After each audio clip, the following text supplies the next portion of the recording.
Hello guys, today we're going to be working on this top and bottom GE refrigerator. The complaint is that it's not cooling properly, it's not keeping up with the temperature, and sometimes the milk and other products go bad on the refrigerator compartment and the things on the freezer takes forever to freeze up. Welcome to DIY Repair Now.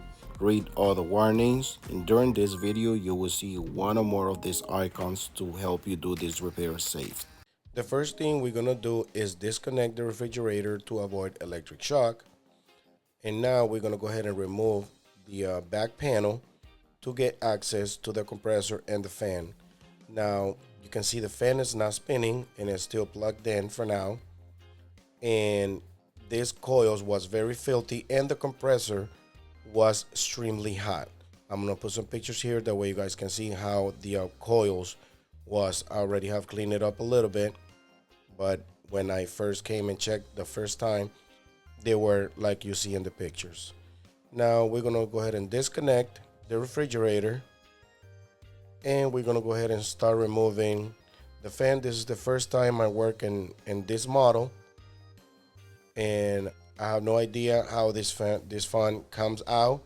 Hopefully it's a little easier than the others that I have worked on, but it looks like we just have to remove the screw that I removed a little while ago, and we can just wiggle it out.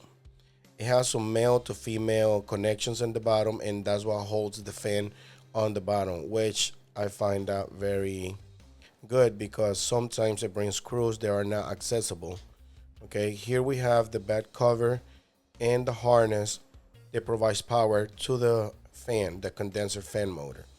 Now so far everything looks like is the fan motor, but we're gonna find out if we have power in this harness, and we will go from there. Now I just disconnect the harness that provides power to the fan. The wire goes through inside of the coils all the way to the fan, but I'll show you more of that in a little bit. Now we're gonna go ahead and remove this to see if we can have access to this back side of the coils. Now as you can see, I removed two more screws, but I figured out that there's one more screw on the top. As you see, I can see through there, but I'm not sure if I'm gonna be able to go through inside of the coils, or you can just wire it outside. Now there's a screw on the top, which I'm going to show you in a little bit. As you see, there's a screw on the top there that is kind of hard to get it. Now you need to have a 5/16. Should be a it should be a 5/16 or a 1/4 screw, and just grab like an angle tool. I have this angle. This is like a 45 angle, but they got also a 90 degrees angle to be able to get those screws, or just use any kind of ratchet that is 5/16 or 1/4. At this point, I'm not going to go through there. As you see, I've just cut the wires for the fan motor because I already have checked. I didn't got that on video, but I checked and we have power going into the fan, but the fan is not working at all. Now this is a close up hermetic, they call it, because you cannot access to the wiring and the fan because it's closed all the way around with plastic. Now as you see, it came out very easy. I thought it was gonna be hard to remove it. Now we remove the blade. Make sure we clean everything up before we put everything back together and do a preventive maintenance on this fan as well, or the housing, because we're going to be installing a new fan. Now we're going to go ahead and remove these clamps to be able to loosen up or remove the old fan motor.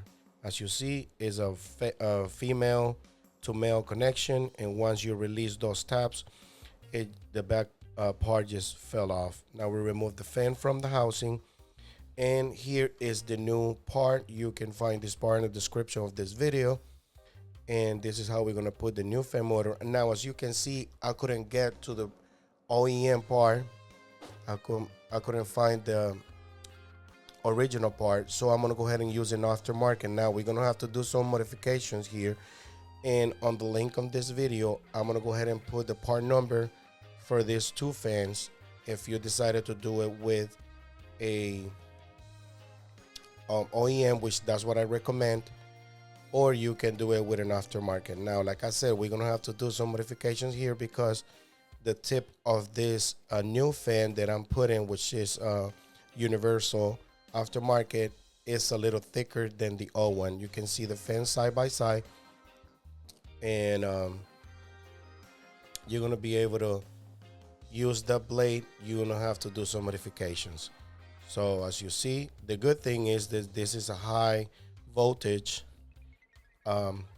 fan motor, so it's not like one of those electronic ones that are DC voltage, and then you're not gonna be able to put in aftermarket 110 volts fan motor. Now just clean up a little bit around while you worked on it, and as you can see, that hole on the top, that's where the cables came in, but I'm not gonna go through there on this video because I would have to remove that screw on the top, and that will complicate my life a little bit there. Now this is the modification that I'm telling you about. I'm gonna go ahead and rubber this fan around with a wet towel, and I'm gonna go ahead and heat up the tip of the fan. That way I can basically melt it down on the new blade.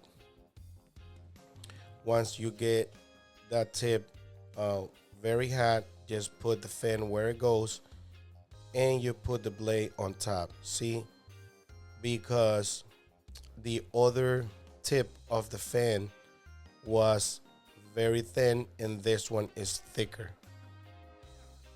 Just push it down and just make sure you take a look. Just take pictures before you remove anything and just see how the other one was, and then push it down until you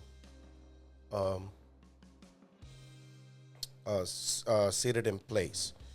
Now, like I say, take pictures because if you push it down too more, it's not gonna work properly, or if you leave this blade out too much, it's not gonna work properly. And also make sure it's even, because since you're melting it down in on the tip, it can go sideways as well, and it's gonna be wobbling. So just a couple of advices before you do the melted down blade thing.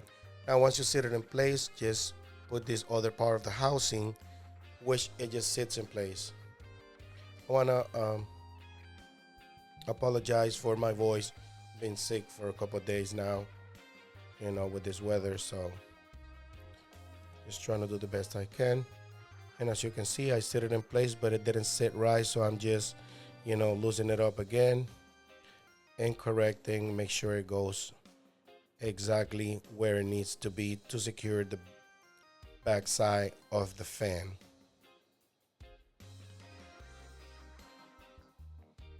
And once you hear a clip, that's when everything is secure in place. I was very grateful that I didn't have to do too much modifications for this fan motor because I couldn't get the OEM part. Nobody had it in stock, but hopefully when I put the links on this video, you might be able to get the OEM fan and you don't have to do all these modifications.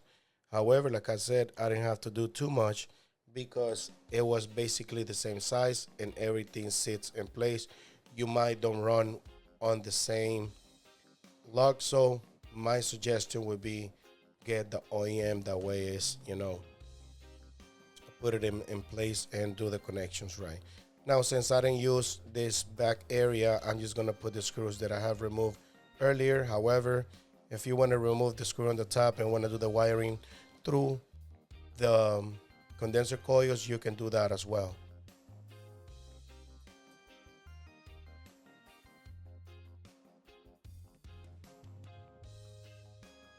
Okay, as you see, I'm gonna go ahead and do the wiring now.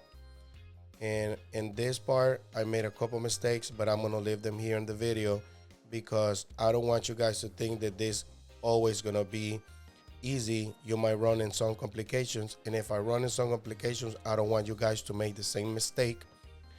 And I'm gonna go ahead and install these terminals. I happen to have these terminals in stock, but if you don't have terminals, just go ahead and get pieces of wires that you have laid down around the house and just connect those wires with some wire nuts. As you see, I kind of bent the terminals on the fan motor, and that was my mistake. Those terminals, you're not supposed to bend them because they will break easy. However, I bend them there and they getting weak. So if you bend them, they will break. So as you see right there, I was not supposed to do that. Don't do that. Just if you're short on wire, go ahead and add wire to your work, but don't bend those terminals on the fan motor, and always be kind of gentle with it because they will break easy. Keep in mind that this is a good part, but it's an aftermarket, so it's not gonna be as strong or better than the OEM. As you saw right there, I kind of pull the wire and basically break that terminal. Now I'm gonna have to fix this issue. Now if you don't wanna see this part of the video, just forward it and then avoid all this part. But like I said, I'm gonna leave this part of the video because I don't want you guys to make the same mistake. So if you don't want to make the same mistake and you're working with this aftermarket fan motor, go ahead and keep watching.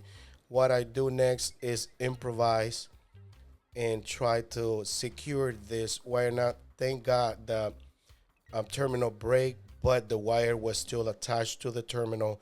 So I melted down the plastic around, and I had something there that I can melt it to it. And I know it looks sloppy, but at this point, I'm just trying to finish the job and make sure it's gonna work.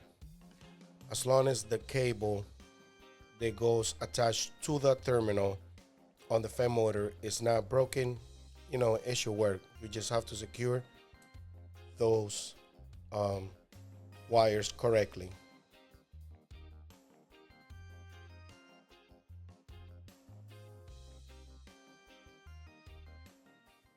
Now I'm just sitting the fan motor in place and just trying to get this wire. Now I gotta be honest with you, I don't have any extra wire, but I would rather to do this wire through inside of the those coils. However, what I'm trying to do here now is trying to get this going, make sure it's gonna work, and probably later I'm gonna go ahead and redo this wiring because at this point it was very late and I want to get this thing going. So once you got it in place, just go ahead and secure the fan the way it was. This one, it only has one screw. Now these screws are going into those coils, so it's very easy to install them, but make sure you don't drill in the actual coils because you're going to create a leak. Now once you got it in place, just make sure it's spinning, and that'll be it for this repair. Alright guys, if this video helped you in any way, you can show us appreciation by giving us a tip using the following options that you see on the screen. If you cannot provide with a tip, is another way to support this channel by just dropping off a comment in the comment section down below. Subscribe to our channel, give us a thumbs up, and turn on the bell to receive notifications. Thanks for watching.